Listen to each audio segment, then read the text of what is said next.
everybody. I think we're going to get started again. Oh, that doesn't work. And be careful about this.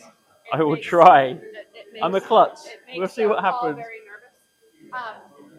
So before we start the next talk, I just want to remind everybody about a couple things.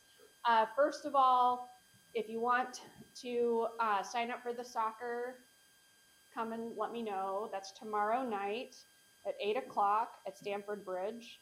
If this will entice you to be there, prior to the game, there is a tiki bar right outside of the stadium.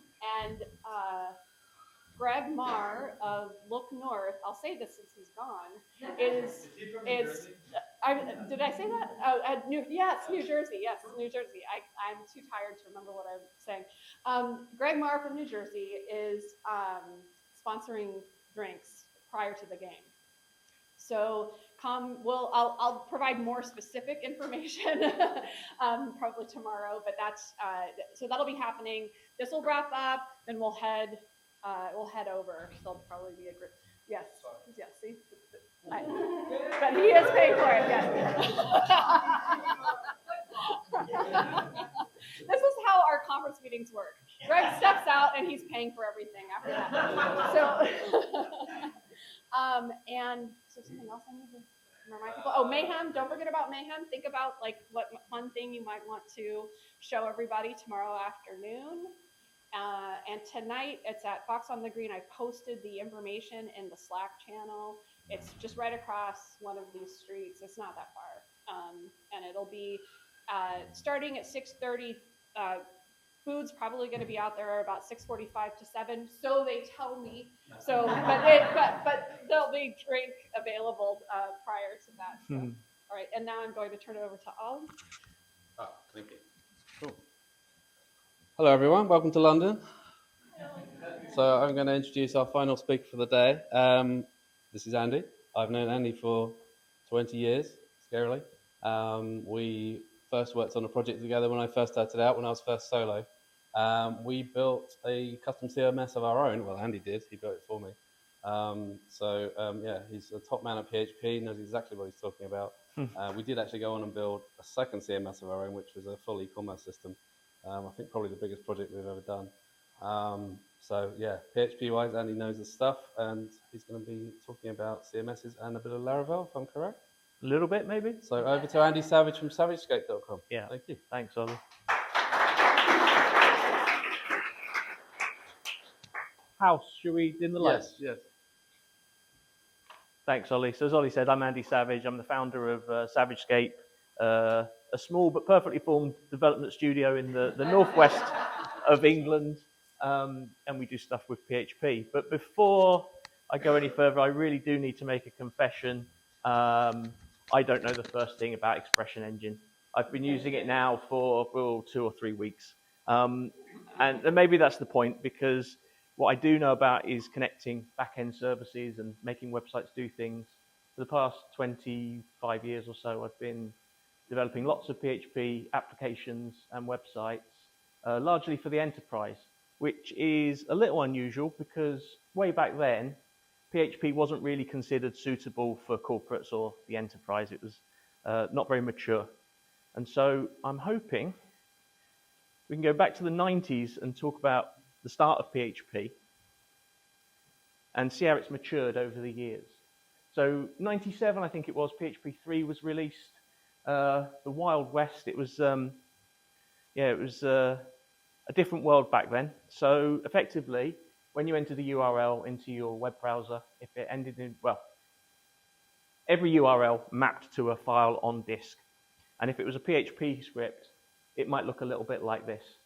So you would have a PHP block at the top, and then you'd dive into HTML, and effectively you could jump in and out of PHP mode, HTML mode, switch between the two as many times as you wanted, and it just kind of worked sometimes. So yeah, it was messy, and you had a lot of repetition because things got repeated, and it was all just a bit of a mess. So we needed a better way of doing things, and we got one in the MVC pattern. which stands for Model View Controller. So this was a design pattern that goes all the way back to the 60s, I think. Smalltalk kind of re-implemented it, and it was again picked up by web devs at the start of the 2000s. But what it gave us was a way of splitting out our data structures from our business logic, our application logic, and our presentation layer or templates, and separating those things, which is a very good idea. Gives you great structure.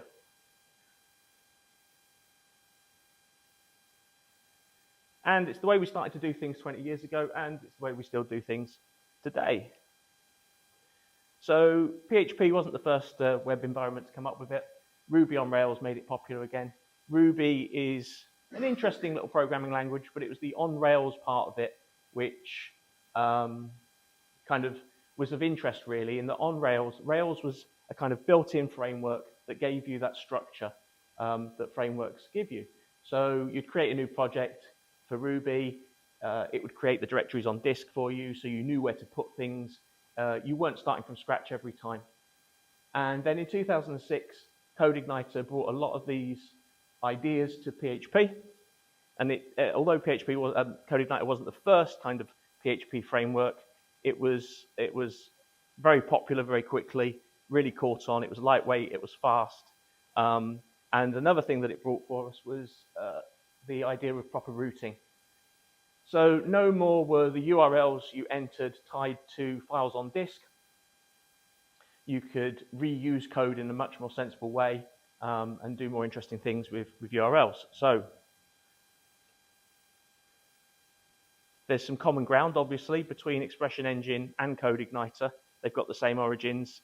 And I actually got this wrong. I thought that Expression Engine was built on top of CodeIgniter, but it turns out that's not true at all. CodeIgniter has its roots in Expression Engine and was spun off into its own project and took on a life of its own.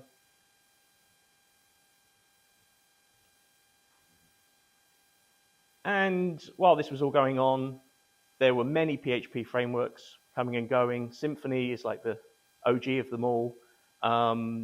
Zend was like the official one. Some were paid for, some weren't. CodeIgniter was massively popular. But all these systems weren't interoperable. They didn't really talk to each other, and you had to opt for one and stick with it. And then in 2009, PHP Fig was formed, which was the framework interoperability group. A load of PHP framework guys came together and decided that what we needed was some standards, and they came up with the PSR standards. And these were numbered, PSR 0, I think we're up to PSR 20 something now. And they are standards that affect all sorts of things. So language standards, where you put your semicolons, where you put your white spaces in your code, but also much more technical things like how auto-loading works, which is really useful if you want frameworks to be able to borrow pieces of other frameworks. And all of a sudden, PHP had matured. And a friend of mine describes this as the best thing that ever happened to PHP, and he's probably right. So the components became interoperable, and that was the foundation really for Laravel coming along in 2011. So Laravel was largely based on Symfony, but took bits from other places as well. And for the first time, we had something that was really powerful, a really comprehensive suite of tools for developers, really strong tooling, but also, as well as being beautiful to code in and powerful, it has a really strong ecosystem around the whole of Laravel. So in some ways, it's a sort of spiritual successor to CodeIgniter, but it doesn't include any CodeIgniter code. It's just a really powerful, flexible system with great documentation, a really strong community, excellent package management and package support available. And if anyone's interested in learning Laravel, then Laracast is a really good website, which is just full of videos to get you started.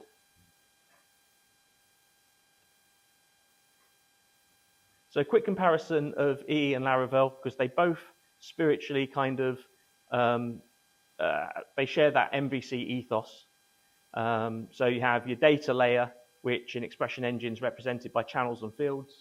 But in Laravel, you've got a really powerful active record implementation called Eloquent, which is an object mapper. They both have templates, which you're familiar with, and obviously both allow you to include logic as well. Whoops.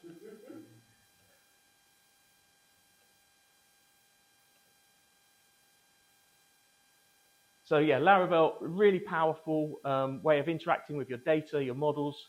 One of the differences between EE and Laravel, in Laravel you've got this kind of active model approach to accessing your data. In EE, what's happening in the database is abstracted away from you. You don't need to know because EE just does the magic for you. And a good example of the difference there is that if you're building a site in Laravel and you want to add a new field to a record, you've got to do a database migration, add the field type, think about what you're going to do with the data. In EE, you can just add a field through the user interface, and that field becomes available straight away in templates, so it's a lot more flexible.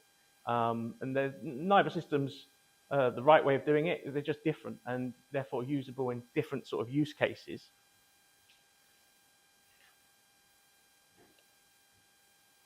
And that's the point, is that these systems can exist together.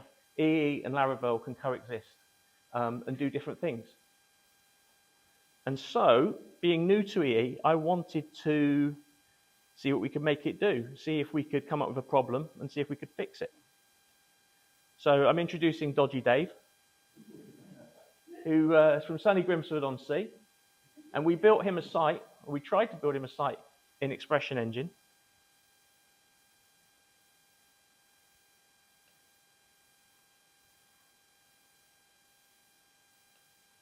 And hopefully, Ollie, what do I do? How do I, hang on.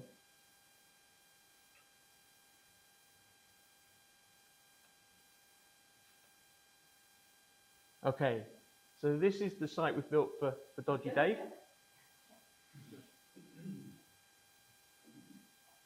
He's got a unique collection of vehicles. And all we've really got here are 2 pages. So I've got the index page, and then you can flick through and get... Whoa, it is slow in here, isn't it? Wow.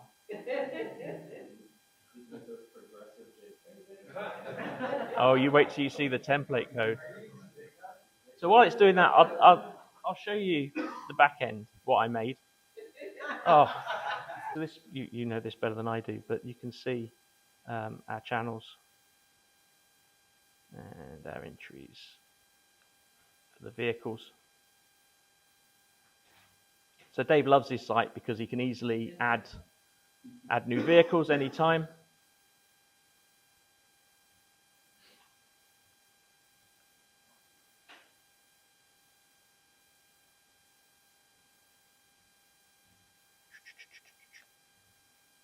Oh dear me. Presenter mode. Slideshow.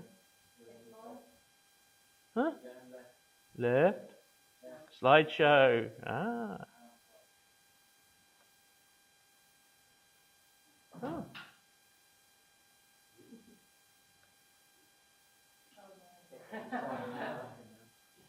Oh dear. So yeah, he's got a problem. He wants to offer finance applications directly from the site. Okay, so he wants to offer finance on his site, and he's found a broker who, conveniently for us, have an API. I'm not going to go into too much detail here because I'm bound to mess it up, but effectively there's some API endpoints that enable us to progress through to a full finance application. But the first API endpoint here just enables us to post to the API a value that somebody might want to borrow to pay for a car, and it will throw us back a monthly payment that we can then put on our site and hopefully entice someone to apply for a finance application. They've also got a Swagger bundle of API docs.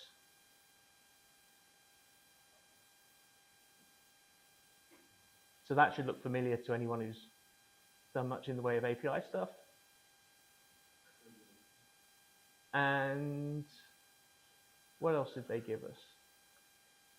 They were very kind and gave us a JSON file for Postman, which has got all of the endpoints in it.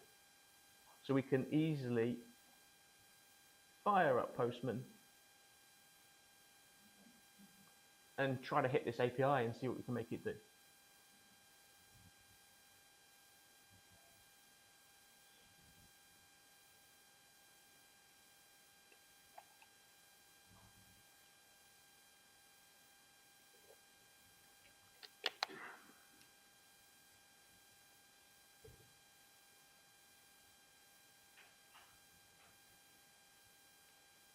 You just have to pretend it's working. It's trying to pull in all of my API tests from the internet. And for some reason, it's not working. It was working this morning at the hotel. Okay. So there's an API endpoint that we can hit. We give it the value of the car, and it passes back a monthly fee, which we can then include in our page. So if I look at the templates. Okay, so assuming that's working, okay, we can jump back a step and we can see in Postman now, we can see that if we specify some headers, we've got an API key in there, we're going to set a vehicle price of 45K, and when I call this,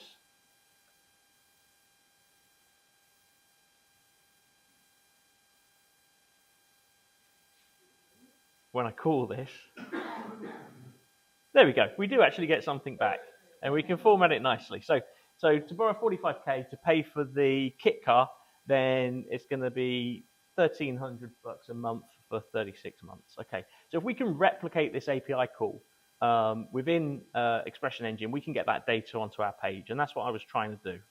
And here's my templates and sales.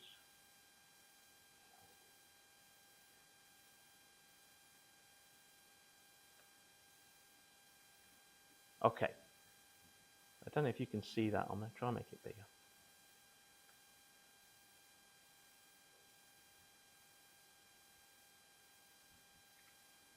Now, I feel I really should point out that I'm using embeds. And about an hour or two ago, I learned that that might not be the best thing to do. But I do now understand a thing or two about layout templates. So I will be recoding this for Dave as soon as I get home and get to a proper internet connection. What I've done at the top is I've just got some really crude PHP code, which other people have told me is also not allowed. But it's a quick and dirty solution just to get something on the screen to show us. So I don't recommend you do this. I don't recommend you put your test API key in your source code. In fact, don't do any of this stuff. Yeah, if Dodgy Dave comes to you for a website, you can do much better than I did. But I can turn this on, and if I save this, and I go back to, let's say, the kit page, where at the moment we've got just the price, then now it's pulling in that data. And I could, in theory, kickstart an application process from here. So Dodgy Dave is very happy. And yeah. So EE template, calling the finance API directly, data retrieved from the API now on our page, simple to set up, and it works. However, we have a dependency now on a third-party API, and it's entirely possible that it's going to go really slowly in the future. And actually, we've included in the API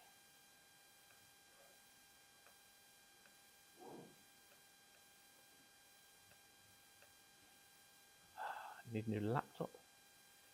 All right. If I go back to here, we've got a header that allows us to simulate what happens if things at the Carmageddon broker start going wrong.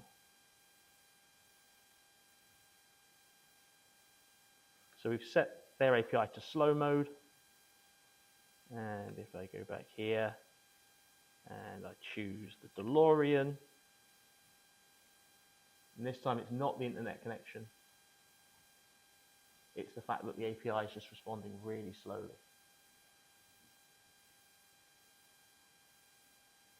I think it's scheduled to take between 8 and 10 seconds. Yeah, clearly not good enough. Dave is unhappy.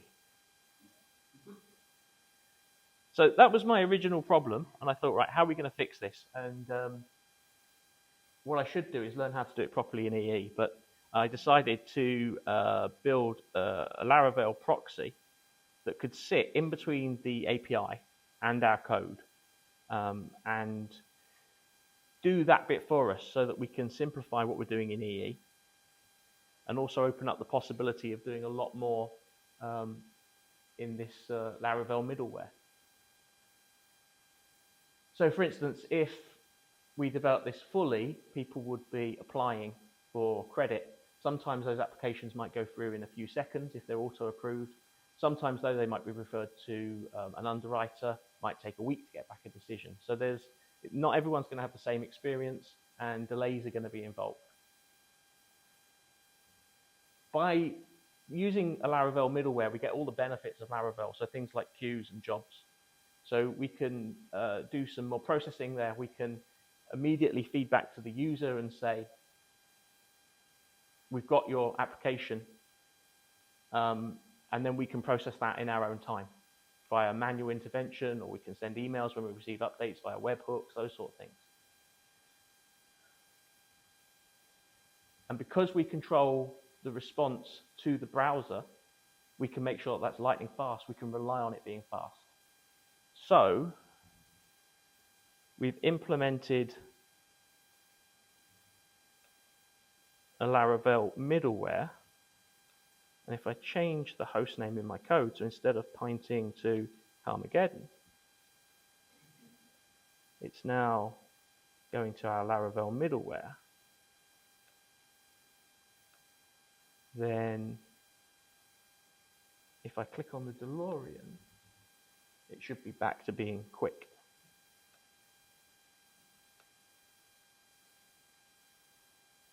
Quickish. Quickish. So what I was trying to prove is that we can retain Expression Engine for doing the things that it's really good at, content management and control, and pass the API integrations into another layer. And that gives us various kind of benefits. Immediately, the UX becomes faster. We're in control of it, so we can rely on that. Fault tolerance and error handling. A good one there's future integrations. If we wanted to bring on board another funder or broker, we can integrate that without touching the EE front end at all. It's because it decouples EE from any third-party chaos that we might otherwise depend on. I was quite happy with myself when I got that working. And then everyone said to me, Laravel and EE, why don't you use Coilpack? So I looked into Coilpack, and it's a very interesting option in that it effectively gives you a bridge between the two systems, Expression Engine and Laravel. And you can use either system as much as you like. So if you're in Expression Engine mode, you can keep everything in Expression Engine and just use the bits of Laravel that you might want. So for instance, you might want Blade or Twig template processing. So you can do that. So you're using Expression Engine to do everything, but just the bits of Laravel. If you're a Laravel developer, conversely, you can just use the bits of Expression Engine that you need to. You can divide up your site so that because they share routing, if you set up routes on the Laravel side and the URL hits one of those routes, you can process it in Laravel in the normal way. If it doesn't, it gets passed through to the Expression Engine routing, and then Expression Engine picks it up. So effectively, you could have a Laravel web app, but some of the content, maybe the blog posts or the news items, are handled within Expression Engine. So it's a powerful approach to getting the best of both worlds, really. So we've got 3 approaches, and when would we use them? Well, my first naive approach, never, I think. Don't do it. I'm going to learn the right way of doing it in EE, whether that involves writing add-ons or plugins and so on. I know not to use stash or embeds ever. So I'm learning and I'm grateful, thank you. But it was useful for a quick demo. We got that working in, well, a few minutes. The Laravel proxy is a solid solution that you can use in enterprise-grade systems. It's scalable and robust. And you really can do anything you want with it because the sky's the limit. And Coilpack is definitely worth exploring if you want to build something as a hybrid of the 2 ecosystems. So in the real world, this kind of model architecture pattern pops up all over the place, especially in the enterprise where systems talking to each other is much more important than any one system. But anywhere where a third-party API is involved, or you can't rely on the speed of the system. So what have we learned from Dodgy Dave? That even simple sites can benefit from thinking architecturally, and the Expression Engine actually fits in alongside anything you want it to. I'm not sure about that last one, humor and tech equals engagement. I'll let you be the judge of that. But thank you very much for listening. In case it wasn't obvious, this was the first time I've ever talked in public. It's probably going to be the last. I'm happy to talk about all of these things, and I'm very grateful for you all having me. It's been wonderful to meet people in the community. I'm grateful to the organisers and sponsors, and thank you very much.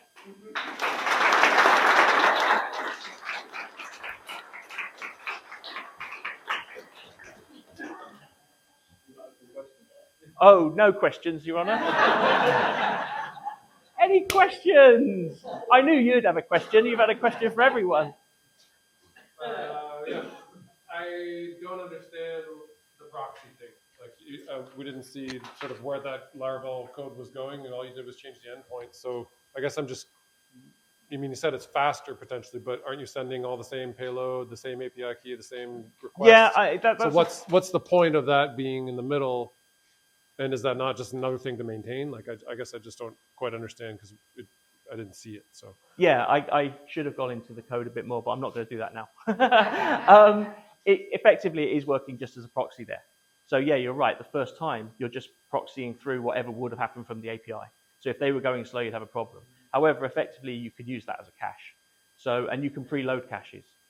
So in that particular instance, it was just saying, if I need to borrow 45K, these are the numbers that come. So there's no need to do that on every page load. okay, so it's just caching just that initial calculation and response. Yeah, yeah. Okay. I think one of the, oh, sorry.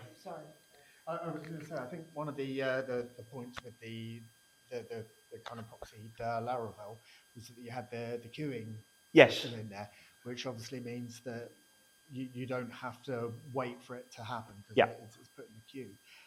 An interesting add-on that's been released for Expression Engine as a company, Bold-Minded, who've added a queue system. Is it called what, sorry? Bold-Minded. Okay, Bold-Minded. They've created an add-on called Queue, which is absolutely fantastic if you want to start putting things in the queue. I'm going to convert it all to template layouts, and then sorry, but fantastic. Then I will look at Bold-Minded. Yeah, Bold-Minded. It's called Queue. Okay. But no, it's fantastic and well illustrated points there. So thank you. You did fantastic. Very kind. Thank you. The queue is actually Laravel queue. Okay. It's a good queue system.